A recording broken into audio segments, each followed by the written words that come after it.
ගොඩක් වෙලාවට අපි හැමෝම අපේ ජීවිතවලට අලුත් දේවල් එකතු කරගන්න, එහෙම නැත්නම් ජීවිතයේ අලුතින් දෙයක් පටන් ගන්න, අලුත් මාසයක් හෝ අලුත් අවුරුද්දක් උදා වෙනකම් බලාගෙන ඉන්නවා. ඇත්තටම ඇයි අපි එහෙම බලාගෙන ඉන්නේ? අපිට එහෙම බලාගෙන ඉන්න ඕන නැත්තම් අපේ ජීවිත ලස්සන කරගන්න, ජීවිතේට අලුත් දේවල් එකතු කරගන්න, අලුත් අවුරුද්දක් එහෙමත් නැත්නම් අලුත් මාසයක් උදා වෙනකම් බලාගෙන ඉන්න ඕනේ නෑ. අපිට මේ දේවල් අද වුණත් මේ දැන් වුණත් පටන් ගන්න පුළුවන්. ඉතින් බුලට් ජර්නලින් කියන්නේත් ඔයාට මේ දැන් වුණත් පටන් ගන්න පුළුවන් දෙයක්. මම දැකලා තියෙනවා ගොඩාක් අය බුලට් ජර්නලින් පටන් ගන්න අවුරුද්ද මුලදී. ඒක ඇත්තටම හොඳ දෙයක්. නමුත් අපි හැමෝටම අලුත් අවුරුද්ද මුලදීම ජීවිතයේ දේවල් ලස්සනට පිළිවෙලට හදාගන්න එක්කෝ ඌමනාවක් තිබුණේ නැති වෙන්න පුළුවන්. එහෙම නැත්නම් වෙලාවක් තිබුණේ නැති වෙන්න පුළුවන්. නමුත් අපිට දැන් හරි වෙලාව තියෙනවා නම් අපිට මේ දේවල් දැන් වුණත් පටන් ගන්න පුළුවන් නේ. ඉතින් මමත් මේ අවුරුද්ද මුලදී ගොඩාක් බිසි වුණා. මුල් මාස කිහිපෙදිම මට වෙලාවක් තිබුණේ නැහැ වෙනත් කිසිම දෙයකට අවධානය දෙන්න.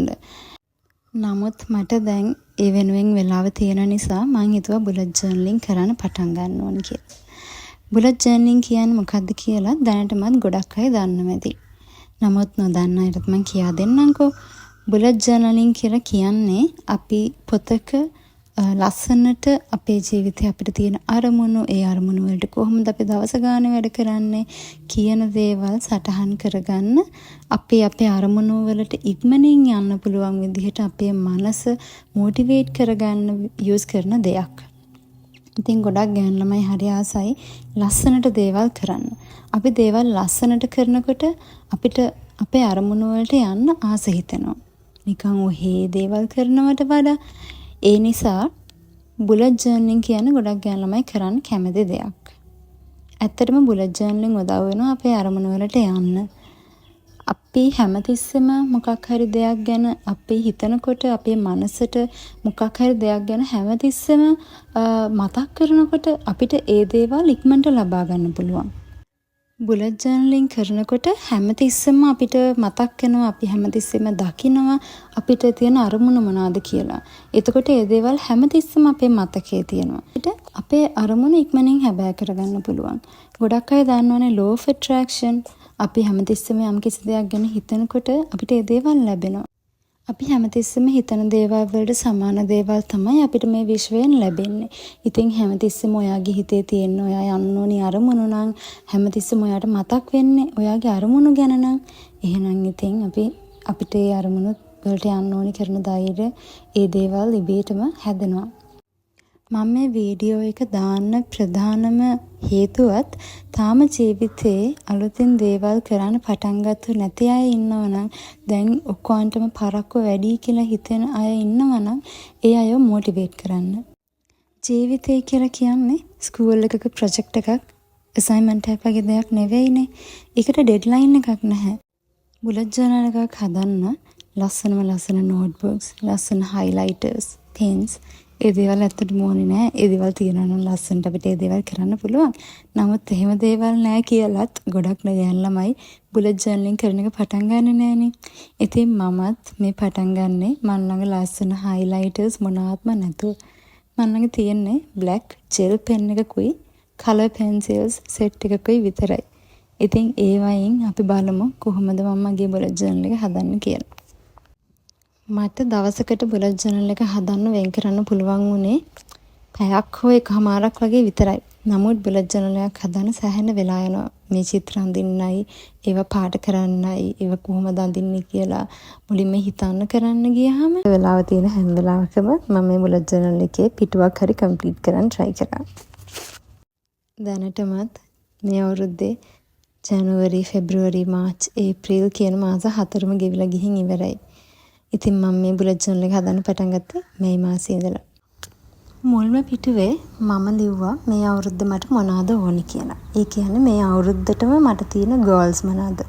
ඒවවිල්ලා big pictures. ඒ කියන්නේ මට මේ සතියේ මොනවද කරන්න ඕනි, මේ මාසය ඇතුළත මොනවද කරන්න ඕනි කියන දේවල් නෙවෙයි. මේ අවුරුද්ද ඉවර වෙනකොට මම මොනවද මගේ ජීවිතේට ළඟා කරගෙන තියෙන්නේ කියන එක.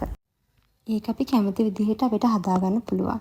මං වෙන වෙනම boxes ඇඳලා life එකේ general goals මොනවාද?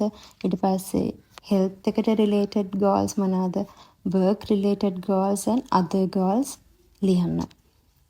ඔයාලට ඔයාලගේ ජීවිතේ තව වෙන specific goals තියෙනවා නම් ඔයාලට පුළුවන් ඒව වලටත් වෙනම box එකක් හරි එහෙම ඇඳලා ඒව වල goals ලියන්න. ඔයාලා දකින්න ඇති මං ඇන්දේ බුක්ස් වලට වෙන් කරපු පේජ් එක. ඒකේ මම කියපු පොත්වල නම් ලියන්න නිසා තමයි එහෙම වෙනම පේජ් එකක් ඇලොකේට් කරේ. මමත් මේ බුලට් ජර්නල් එකක් හදන පළවෙනි පාර. ඒ නිසා මමත් සෑහෙන වෙලාව ගත්තා මගේ බුලට් ජර්නල් එක මොන වගේ වෙන්න ඕනිද, මොනවද ඒකට ඉන්ක්ලූඩ් කරන්න ඕනි පේජස්, මොන වගේ චිත්‍ර දාන්න එහෙම දේවල් හිතන්න. ඉතින් අපි බුලට් ජර්නල්ස් දැක්කහම අපි දැකලා තියෙනවා බුලට් ජර්නල්ස් වල පිටු ගොඩාරියක් තියෙනවා. වෝටර් ට්‍රැකර්, ස්ලීප් ට්‍රැකර් එහෙම ගොඩාක් දේවල් දාලා. ඉතින් ඒ වයින් අපි ඇත්තටම හිතන්න ඕනි අපිට අත්‍යවශ්‍ය දේවල් මොනවාද කියලා හිතලා ඒව තමයි බුලට් ජර්නල් එකට ඇඩ් කරගන්න ඕනේ. ඉතින් සමහර අය නම් ලස්සන වෙන්න නිසා පිටු ගොඩක් තියෙන්න ඕන නිසාත් එහෙම තමන්ට ඇත්තටම වැදගත් නැති දේවල් බුලට් ජර්නල් වල පේජස් වලට දානවා. නමුත් මම එහෙම කරේ නෑ. මම මගේ බුලට් ජර්නල් එකට මට අත්‍යවශ්‍ය දේවල් විතරක් කල්පනා කරලා ගොඩාක් හිතලා තමයි ඉන්ක්ලූඩ් කරේ. ඒ නිසා ඔයාලත් බුලට් ජර්නල් එකක් හදනකොට මම මේ හදපු විදිහටමත් නැතුව එහෙම නැත්නම් වෙන කවුරු හරි කෙනෙක් හදපු විදිහටම හදන්නේ නැතුව Pinterest එකේ තියෙන හැම පේජ් එකක්ම ඉන්ක්ලූඩ් කරන්නේ නැතුව ඔයාට ඕනි දේවල් විතරක් කල්පනා කරලා ඔයාට අත්‍යවශ්‍යම දේවල් විතරක් pages වලට add කරන්න. එහෙම නැත්නම් ඒක ඔයාගේ කාලය නාස්ති දෙයක් සහ resources waste වෙන දෙයක්. මම දැන් මේ අඳින්නේ books reading tracker එකක්. ඒක මම දැන් මට තියෙන්නේ මේ month එකේ ඉඳන්නේ. එතකොට මේ month එකේ ඉඳන් ඉස්සරහට තියෙන මාස ගානට අනුව currency වෙන් කරලා ඊට පස්සේ ඒ මාසෙට දවස් කීයක් තියනවද කියලා බලලා ඒ අනුව මම මේ tracker එක ඇඳලා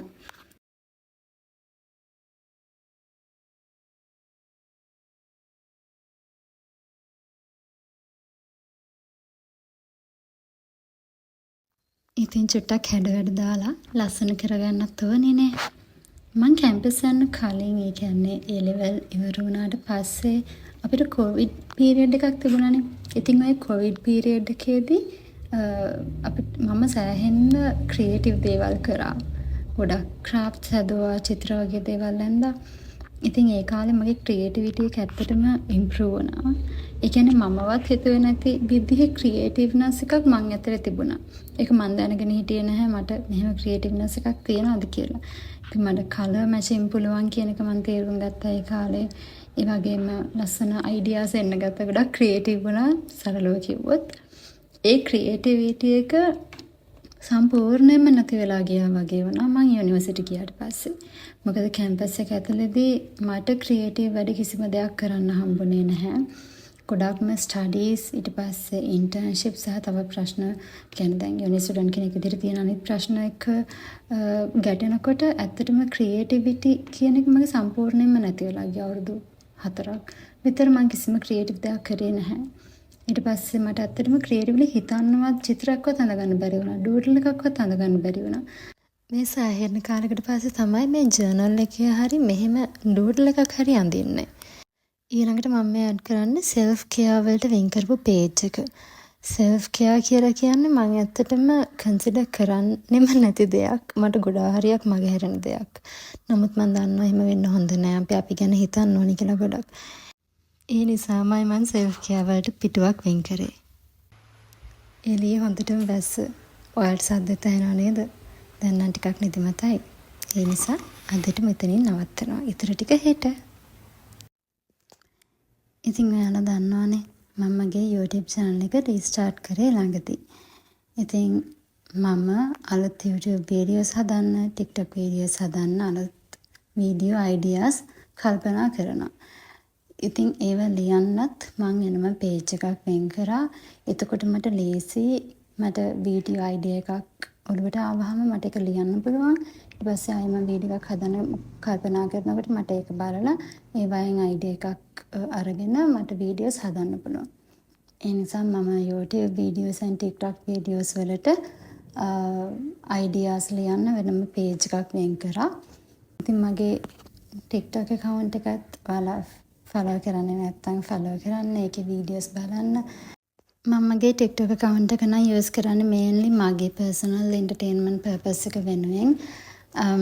නමුත් මම ඒකෙත් මට පුළුවන් වෙලාවට ඔයාලට උදව්වක් වෙන විදිහේ වීඩියෝස් අප්ලෝඩ් කරන්න හිතාගෙන ඉන්නවා. ඒ කියන්නේ බලන්න ඔයාලා මම ළඟදී වීඩියෝ එකක් දාලා තියෙනවා personal finance handling ගැන. මම අලුත් පොතක් කියවන්න ගත්තා. ඉතින් ඒ පොතෙන් මම ඉගෙන ගන්න දේවල් ඔයාලා එක්ක share කරගන්න බලාපොරොත්තුෙන් ඉන්නවා ඉස්සරහට. ඒ නිසා මගේ TikTok account එකත් follow කරන්න. ඒකෙන් ඔයාලට මොන හරි දේවල් ඉගෙන ගන්න පුළුවන් වෙයි කියලා මං හිතනවා. ඉතින් ඕවා තමයි මම generally add කරපු මගේ pages ටික. ඔයාලා දැක්ක මම මුලින්ම add කරේ මට මේ අවුරුද්දේ achieve කරගන්න ඕනි goals ටික ලියන්න pages. ඊට පස්සේ මම add කරා books වලට pages. ඊට පස්සේ I self care වලට page එකක් add කරා. ඊළඟට video ideas ගැන ලියන්න page එකක් add කරා. ඉතින් ඕවා තමයි මම mainly add කරපු general pages ටික. ඊට පස්සේ මම add කරන්නේ මගේ month එකට අදාළ pages දෙක. මම මගේ monthly page එකට මුලින්ම add කරන්නේ priority goals. ඒකෙදි මට ලියන්න පුළුවන් මම මේ මාසේ මුලින්ම prioritize කරන goals මොනවාද කියලා. එතකොට ඊළඟට මම මේකට add කරන්න හිතාගෙන ඉන්නවා to-do list එකක්. ඒ වගේම TikTok and YouTube video uploading tracker එකක්.